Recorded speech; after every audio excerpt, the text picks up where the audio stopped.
कहानी शुरू होती है और हम जेनिफर नाम की एक लड़की को देखते हैं जो एक नोबल राइटर है। अब वो शहर से दूर एक लोकल इलाके में रहने जाने वाली थी ताकि वहां पर वह अपनी नोबल कंप्लीट कर सके। अब सबसे पहले वो एक स्टोर में जाकर अर्ल नाम के बंदे से मिलती है जिसके पास उसके केबिन की चाबी होती है। क्योंकि ऑल उस केबिन का ओनर है, इसीलिए वो जेनिफर को केबिन की चाबी दे देता है और वहां पर जाने का रास्ता बताता है। अब कुछ दूर आगे जाने के बाद जेनिफर पेट्रोल भरने के लिए एक पेट्रोल पंप पर रुकती है, जहां उसे दो लोग दिखाई देते हैं जो उसे घूर रहे थे, जिनके नाम थे एंडी और स्टनली। तभी वहां पर जॉनी नाम का एक वर्कर आता है जो जेनिफर की मदद करने लगता है और उससे पूछता है कि वो कहाँ पर रुकी है। तब जेनिफर कहती है कि वो यहीं पास में एक केबिन में रहने वाली है, जिसके बाद जेनिफर जॉनी को पैसे देती है। तभी गलती से उसका पैर एक बाल्टी से टकरा जाता है, जिससे जॉनी की पैंट भीग जाती है और ये देखकर उसके दोस्त काफी हंसने लगते हैं। अब जेनिफर उसे सॉरी कहती है और उसके पैसे देकर वहां से निकल जाती है, जिसके बाद वो अपने केबिन में पहुंच जाती है जो कि जंगल के बीचों बीच था। अब वो वहां जाने के बाद अपनी राइटिंग करना शुरू कर देती है। रात को जेनिफर जब अपने दोस्त से बात कर रही होती है तो अचानक उसे केबिन के पीछे से कुछ आवाज आती है, जिसके बाद जब वो वहां जाती है तो देखती है कि वहां पर कमरे का दरवाजा खुला हुआ है। जब वो अंदर जाती है तो उसे वहां कई सारे टूल्स और एक जहरीले पाउडर का डिब्बा भी नजर आता है, जिसके बाद वो उस कमरे का दरवाजा बंद करके वापस अपने कमरे में आ जाती है। अब आकर जब वो राइटिंग करती है तो गलती से उसके कपड़ों पर बियर की बोतल गिर जाती है, तो वो उसे धोने के लिए अंदर जाती है। तभी हम देखते हैं कि कोई उसे खिड़की से देख रहा है। अब अगली सुबह जब जेनिफर जॉगिंग कर रही होती है तो उसे जंगल के बीच एक छोटा सा पुराना घर दिखाई देता है और जब वो उस घर के अंदर जाती है तो देखती है कि वो घर पूरी तरह से खाली है, अंदर कोई भी नहीं है। जिसके बाद वो अपने कबी में वापस आती है और वॉशरूम में जाती है, लेकिन जब वो टेप ऑन इन करती है तो उसके अंदर पानी नहीं आ रहा था, इसीलिए वो हेल्प के लिए कॉल करती है। तो मैथ्यू नाम का एक बंदा उसकी हेल्प करने के लिए आता है, लेकिन जब वो पाइप्स को ठीक कर देता है तो जेनिफर उसके गाल पर एक किस कर देती है और उसका शुक्रिया अदा करती है। लेकिन मैथ्यू थोड़ा बुद्धू टाइप का इंसान है, इसीलिए वो शर्माते हुए घर से बाहर निकल जाता है। वहीं शाम को मैथ्यू तीनों दोस्तों के साथ फिशिंग करने के लिए जाता है और वो उन्हें बताता है कि शहर की एक लड़की ने मुझे गाल पर किस किया है। यह सुनकर जॉनी को बहुत बुरा लगता है और वो उससे कहता है कि ऐसा हो ही नहीं सकता।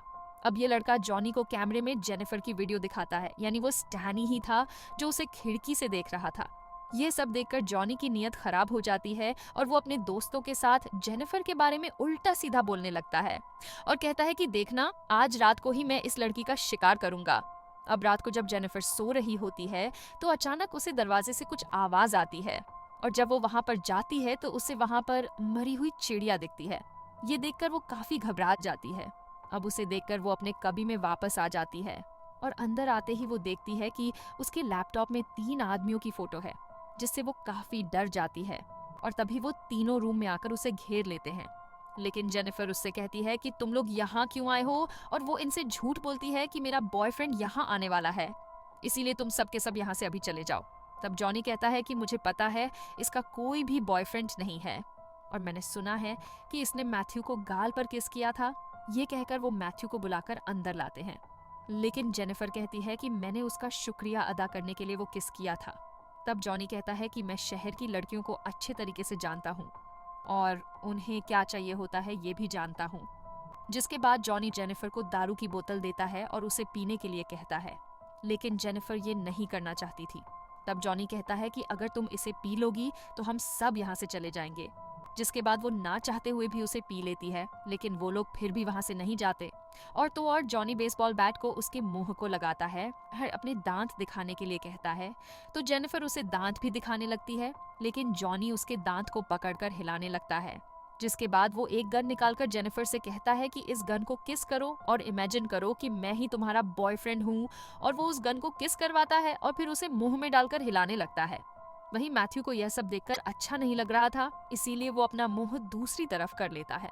उसके बाद एंडी जेनिफर के मुंह में एक बोतल डालता है और उसे फोड़ने ही वाला होता है, लेकिन तभी जेनिफर उसे धक्का देकर गिरा देती है और अपने बैग से स्प्रे निकालकर उसकी आंखों में डाल देती है और वहां से निकलकर भागने लगती है। अब भागते भागते सुबह हो जाती है और उसे रास्ते में 2 लोग मिलते हैं, जिसमें में से अल नाम का एक बंदा भी था जिसने उसे चाबी दी थी। जिसके बाद वो उनसे सारी बातें बताने लगती है। तब दूसरा बंदा कहता है, मैं एक शरीफ हूँ, तो तुम चिंता मत करो। इसके बाद शेरीफ यल से कहता है कि तुम जंगल की दूसरी तरफ जाओ। ये कहकर वो जेनिफर को अपने साथ लेकर वापस उसके कबी में आ जाता है और अंदर जाकर छानबीन करने लगता है।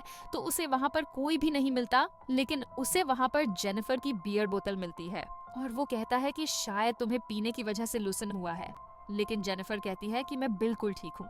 इन लोगों ने सच में मेरे साथ जबरदस्ती करने की कोशिश की थी। लेकिन शेरिफ यकीन नहीं करता और उसकी तलाशी लेने लगता है और हम देखते हैं कि वो तलाशी करने के बहाने जेनिफर के बॉडी को गलत तरीके से टच कर रहा है। तभी वो चारों लड़के वहां पर आ जाते हैं और जेनिफर को देखकर हंसने लगते हैं।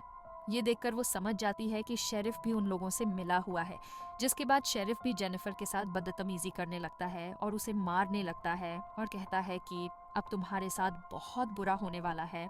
जिसके बाद जॉनी जेनिफर को पकड़ लेता है और मैथ्यू को अपने कपड़े उतारने के लिए कहता है और कहता है कि आज मैं तुझे एक मर्द बनाऊंगा। तो मैथ्यू अपने कपड़े उतारने लगता है।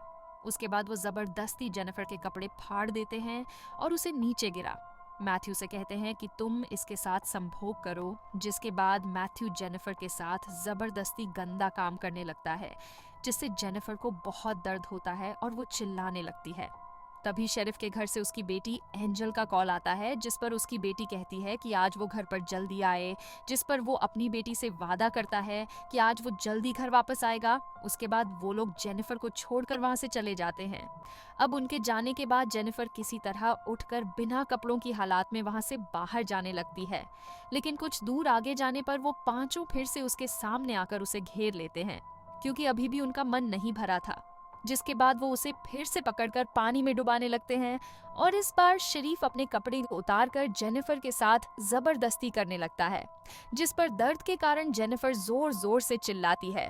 लेकिन वो दरिंदे एक एक करके सभी उसके साथ संभोग करने लगते हैं और जब उनका मन भर जाता है तो वो उसे छोड़ देते हैं। इसके बाद जेनिफर किसी तरह उठकर वहां से जाने लगती है और इतना जुल्म सहने के बाद वो पूरी तरह से पागल हो चुकी थी। अब जब वो पुल के पास पहुंचती है तो वो पांचों फिर से उसे मारने के लिए पुल के पास आ जाते हैं, लेकिन तभी जेनिफर पानी में कूद जाती है। जिसके बाद जब वो पांचों पानी में देखते हैं तो उन्हें कहीं भी जेनिफर नजर नहीं आती। इसीलिए वो घंटों तक उसकी बॉडी का ऊपर आने का वेट करते हैं, लेकिन उसकी बॉडी ऊपर नहीं आती। शेरिफ कहता है कि तुम सबको जेनिफर पर नजर रखनी होगी। अगर वो यहाँ से भाग निकली तो हम सब मुसीबत में पड़ जाएंगे। फिर वो जेनिफर के सभी चीजों को जला देते हैं ताकि कोई भी सबूत ना बचे। अब रात को शेरिफ अपने घर आता है और अपने बेटी से जाकर मिलता है, जहां उसकी बेटी उसे सरप्राइज देती है कि वो ऑनर्स प्रोग्राम के लिए सिलेक्ट हो चुकी है। फिर अगले दिन शेरिफ ऑल के पास जाता है और उसे उसके कबी की चाबी लौटा देता है। तभी ऑल उससे पूछता है कि क्या वो लड़की यहाँ से चली गई, जिस पर वो कहता है कि हाँ, वो लड़की चली गई। अब यहाँ अगले सीन में हम देखते हैं कि सभी लोग अभी भी जेनिफर को ढूंढ रहे हैं, लेकिन उन्हें वह कहीं भी नहीं मिलती। और वहीं मैथ्यू ने जेनिफर के साथ जो अत्याचार किया था, यह सब सोचकर उसे काफी गिल्टी फील हो रहा था।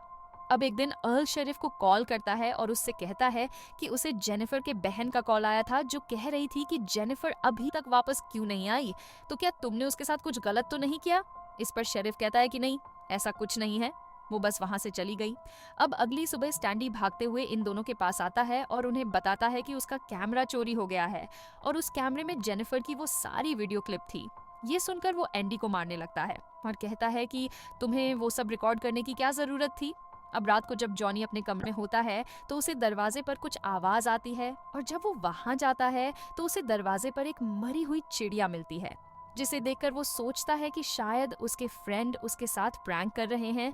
लेकिन उसे फिर से वही आवाज सुनाई देती है और वहां जाने पर उसे जेनिफर की एक चप्पल दिखाई देती है, जिसे देखकर वो काफी घबरा जाता है। उसे झाड़ियों में से एक और आवाज सुनाई देती है और आगे जाने पर उसे मैथ्यू के हाथ के रबर बैंड्स मिलते हैं, जिससे उसे लगता है कि मैथ्यू ही ये सब कर रहा है। अब अगले दिन हम शेरिफ को अपने घर आता हुआ देखते हैं, जहां उसकी वाइफ उसे गिफ्ट देकर कहती है कि किसी ने तुम्हारे लिए ये भेजा है, जिसके अंदर एक कैसेट भी है। अब शेरिफ जब उस कैसेट को हाथ में लेकर देखता है तो काफी डर जाता है और उन लड़कों के पास जाता है और वहां जाकर वो उन लड़कों को पीटने लगता है और कहता है कि तुम्हें वो वीडियो रिकॉर्ड करने की क्या जरूरत थी। तभी जॉनी कहता है कि कल रात को मुझे भी कोई परेशान कर रहा था और मुझे पता है कि इन सब के पीछे मैथ्यू ही है, क्योंकि उसे जेनिफर की मौत से गिल्टी फील हो रहा है। इसीलिए वो हमें डराना चाहता है। फिर शेरिफ उन्हें मैथ्यू को ढूंढ कर लाने के लिए कहता है और वो खुद अर्ल के पास जाता है और उसे शूट करके मार देता है, क्योंकि अर्ल को भी उन पर शक हो गया था। इधर मैथ्यू जेनिफर के घर के बाहर बैठकर गिल्टी फील कर रहा था। तभी उसे जेनिफर की आवाज सुनाई देती है, जिससे वो ऊपर जाता है तो जेनिफर एक सोफे पर बैठी हुई थी। फिर वो उसे अपने पास बुलाती है और कहती है कि मुझे पता है कि तुम गिल्टी फील कर रहे हो। तभी मैथ्यू जेनिफर से माफी मांगने लगता है कि मैंने जानबूझकर तुम्हारे साथ ऐसा नहीं किया था, लेकिन जेनिफर उसके गले में एक रस्सी डालकर उसे जोर से कसने लगती है, जिससे मैथ्यू बेहोश हो जाता है। वहीं ये दोनों मैथ्यू को ढूंढ रहे होते हैं और ढूंढते ढूंढते एंडी एक शमशान घर के अंदर जाता है। वहीं इधर स्टैंडी के सामने जेनिफर आ जाती है।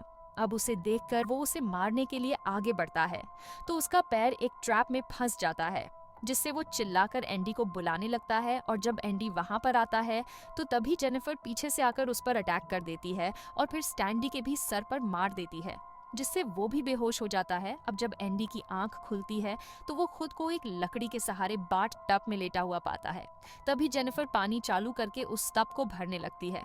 इधर स्टैंडी को भी उसने एक पेड़ से बांधा हुआ था और वो उसे चूहा खिलाते हुए उसका वीडियो बनाने लगती है और उसकी आंखों पर फिशिंग हुक लगाकर उस धागे को पेड़ से बांध देती है, जिससे वो अपनी आंख ना झपका पाए। और फिर वो एंडी के पास जाती है, यानी कि जेनिफर फिर दोनों को एक साथ मार रही है। अब जेनिफर एंडी के पास आती है, लेकिन एंडी उससे माफी मांगने लगता है। तभी वो उससे कहती है कि मैं भी तुम्हारे सामने ऐसे ही गिड़गिड़ा रही थी, लेकिन तुम लोगों ने मेरी एक भी नहीं सुनी और सभी ने जमकर मेरा फायदा उठाया। जिसके बाद वो उसका मुंह पानी में डुबा कर कहती है कि मैं तुम्हें बहुत बुरी मौत देने वाली हूँ। फिर वो स्टैंडी के पास जाती है और एक मछली का पेट फाड़कर उसका मांस निकाल लेती है और उसे स्टैंडी की आंखों में डाल देती है। जिसके बाद वो एंडी के पास जाकर उसके पानी में जहरीला पाउडर मिला देती है और उसके नीचे से एक लकड़ी को निकाल देती है, जिससे एंडी उस पानी में चला जाता है और उसका मुंह पूरी तरह से जल जाता है। इधर सैंडी के पास कुछ पंछी आकर उसकी आंखों में लगा मांस खाने की कोशिश करते हैं और साथ ही उसकी आंखें भी निकाल देते हैं, जिससे बहुत बुरी तरह से उसकी मौत हो जाती है। और इस तरह वो दोनों को मार देती है। जिसके बाद वो पेट्रोल पंप पर जाती है और वहां जॉनी पर हमला करके उसे किडनैप कर लेती है। जिसके बाद जब जॉनी की आंख खुलती है तो वो अपने आप को बिना कपड़ों के बंधा हुआ पाता है और जेनिफर को सामने देखकर हैरान हो जाता है। जिसके बाद जेनिफर उससे कहती है, क्या तुम जानते हो मैं तुम्हारे साथ क्या करने वाली हूँ? ये कहकर वो एक एक करके उसके सारे दांत निकाल देती है, जिससे जॉनी को बहुत दर्द होता है और वो जेनिफर को गाली देने लगता है। ये सुनकर जेनिफर कहती है कि तुम्हें अपनी मर्दानगी पर बहुत गुरु रहना आज के बाद नहीं होगा, क्योंकि आज मैं तुम्हारी मर्दानगी उखाड़ देने वाली हूँ। ये कहकर वो एक कैंची लेकर उसका वो काट देती है और काट कर उसके मुंह में डाल देती है, जिससे जॉनी बहुत जोर जोर से चिल्लाता है और उसकी वहीं पर मौत हो जाती है। वहीं शेरिफ जब अपने काम पर होता है तो उसकी वाइफ उसे कॉल करती है और कहती है कि हमारी बेटी एंजल की टीचर आई है। तभी एंजल भी शेरिफ से कहती है कि मेरी टीचर बहुत अच्छी है, जो मुझे यहाँ से एक प्लेग्राउंड में ले जाने वाली है, लेकिन शेरिफ उससे कहता है कि तुम्हारी टीचर से मेरी बात करवाओ। तभी हम देखते हैं कि वो टीचर कोई और नहीं बल्कि जेनिफर ही है, जो वहां पर नकली टीचर बनकर आई है। जिसके बाद जेनिफर जब शेरिफ को अपना नाम बताती है तो वो ये सुनकर हैरान हो जाता है और जेनिफर से कहता है कि प्लीज मेरी बेटी को चोट मत पहुंचाना। जिसके बाद वो फोन काट देती है और उसकी बेटी को अपने साथ ले जाती है और शेरिफ घर पहुंचता है तो उसकी वाइफ उससे बताती है कि उसकी टीचर उसे प्लेग्राउंड में लेकर गई है। जिसके बाद वो जल्दी से प्लेग्राउंड में पहुंचता है और अपनी बेटी को ढूंढने लगता है, लेकिन उसकी बेटी उसे वहां नहीं मिलती, जिससे वो अपनी कार लेकर वहां से जाने वाला होता है। लेकिन तभी जेनिफर पीछे से उस पर हमला कर देती है और उसे अपने साथ ले जाती है।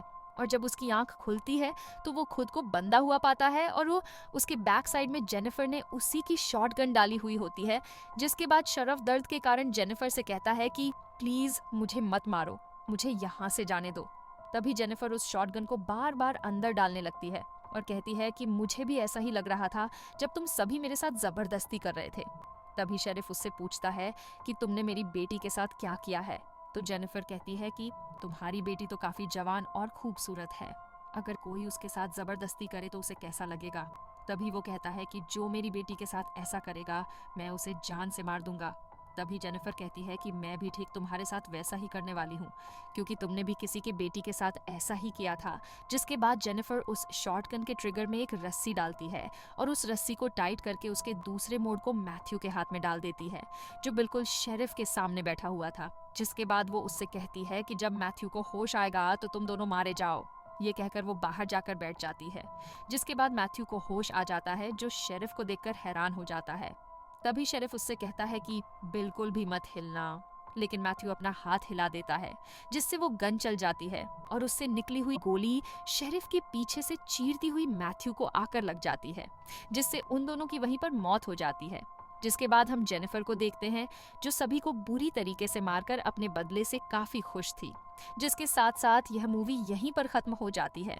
अगर आप इसका अगला पार्ट देखना चाहते हो तो हमें कमेंट्स में बताओ, और ये कहानी भी आपको अच्छी लगी हो तो वीडियो को लाइक करके चैनल को सब्सक्राइब जरूर कर देना।